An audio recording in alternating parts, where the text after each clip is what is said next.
Minutos está de volta. Hoje estamos falando sobre a tragédia provocada pela chuva na região serrana. Indignação e perplexidade. Estes são os principais sentimentos diante do que aconteceu em Teresópolis e em várias cidades vizinhas. Muita gente se pergunta como é possível que durante a maior inundação dos últimos 200 anos na Austrália tenham morrido 27 pessoas. E aqui nas serras do Rio, o número de mortos se conte às centenas. O 30 Minutos ouviu o presidente de uma organização que atua em defesa do meio ambiente na cidade para saber o que poderia ter sido feito para poupar vidas, minimizar os danos causados pela maior catástrofe climática da história do Brasil. Os pesquisadores têm uma explicação para a tragédia. O relevo montanhoso colaborou para a formação de nuvens muito carregadas que provocaram chuva intensa e contínua. Em poucas horas, choveu um pouco mais da metade do volume previsto para todo o mês de janeiro. A grande quantidade de água encharcou o terreno das montanhas. O solo frágil, com uma fina camada de vegetação sobre pedras, cedeu. O terreno inclinado ainda contribuiu para a avalanche que destruiu o que encontrou pela frente. Água e terra desceram os morros, provocando destruição e mortes.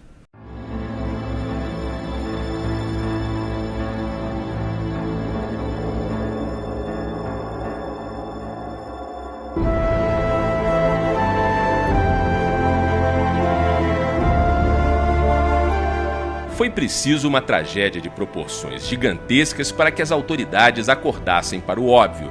É preciso tomar medidas urgentes para evitar que pessoas que vivem em áreas de risco morram soterradas. Os especialistas dizem: o ideal é não deixar construir nessas áreas. Se as construções já existem, é preciso haver monitoramento. E o monitoramento precisa ser eficiente, com sistemas que avisem com antecedência e clareza que o risco de uma chuva forte é iminente, para que os moradores dessas áreas possam sair a tempo. Só agora, centenas de vidas e milhares de desabrigados depois, as prefeituras, governos estaduais e o governo federal parecem ter finalmente se convencido de que a questão da habitação precisa ser priorizada. Essa também é a opinião do médico Augusto Braga, presidente da ONG SEAT, Centro de Ecologia Aplicada de Teresópolis. Criada há um ano, os membros da organização participaram ativamente como voluntários da ajuda aos desabrigados. Augusto Braga acha que o momento não é de buscar culpados para a tragédia, mas de conscientização de toda a sociedade. Eu acredito que nesse momento a gente não deva procurar culpados, mas existem responsáveis pelo número de mortes, porque se a gente for analisar, esses eventos não são novidade no estado do Rio. Eu acho que deveria haver uma revisão de leis de ocupação de solo com urgência. Eu acho que ninguém deveria se regozijar de ter passado 2 anos sem ter acontecido nada e não ter feito nada nesses 2 anos. Então existem responsáveis, mas agora eu acho que existem coisas mais importantes para a gente se preocupar do que procurar culpado e tudo mais. O presidente do SEAT acredita que, passado o momento mais crítico da tragédia, é preciso que haja mais diálogo entre o poder público e a sociedade civil. O SEAT já falou em reunião de Conselho de Desenvolvimento sobre desfavelização, ao invés de sanear, pavimentar e fazer contenção de encostas em áreas de favela. E disseram que era uma tese de doutorado, isso que deixaria para uma outra ocasião para discutir.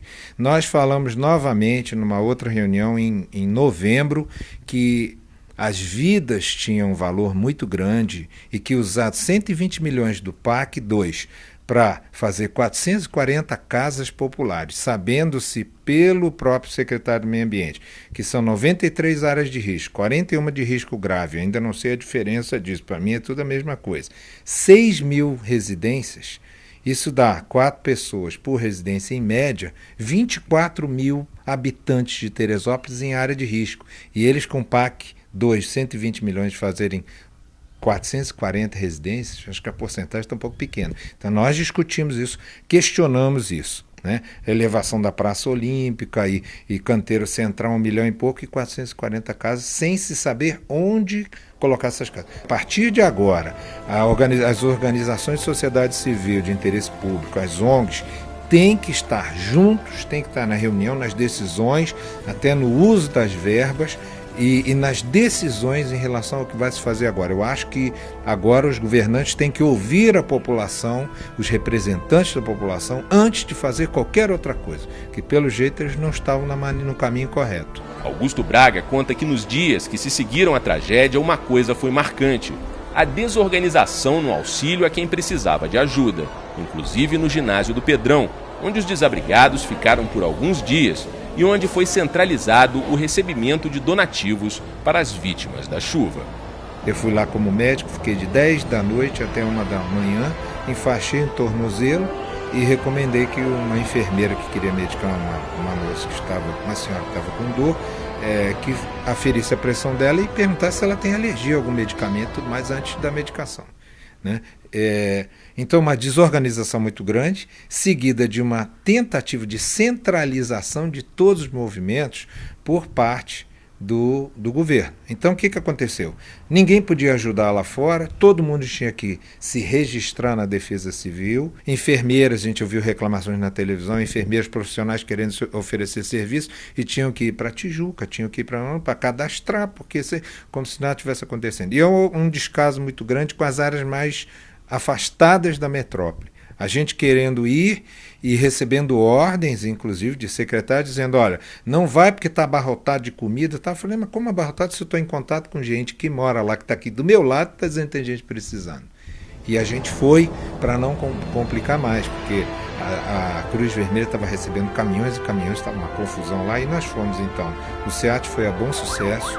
Ajudou Sebastiana, que um rapaz de Sebastiana representando o pessoal, estava chorando lá, dizendo que o pessoal estava bebendo água da chuva, não tinha nem água, não houve informação suficiente e real do que estava acontecendo, e houve uma centralização que impediu a gente de ajudar mais gente que precisaria de ajuda. E na opinião do presidente do SEAT, o que fazer no curto prazo para que Teresópolis possa se recuperar? A minha opinião é a seguinte: a curto prazo, todos os que estão de férias deviam voltar das férias, né? Então, vereadores, políticos, todo mundo. A curto prazo, existe muita coisa para ser feita em relação à discussão dos problemas e como a gente vai reerguer Teresópolis. Já, vamos dizer, o poder público já mostrou que não é capaz de sozinho fazer isso, né? A gente não falo só nesse momento, eu falo pelo número de consultorias necessárias para fazer algumas coisas, inclusive saneamento básico, esgoto, né? O plano diretor já foi feito e agora vai ser revisado depois de 5 anos, mas ele não foi seguido. E o plano diretor tem estudos de muitas pessoas sérias em outras gestões e que não foi seguido. Então o plano diretor tem que ser respeitado. Nessa revisão a gente já pode aproveitar e discutir isso. Agora, eu acredito que o poder público tem que ouvir o público.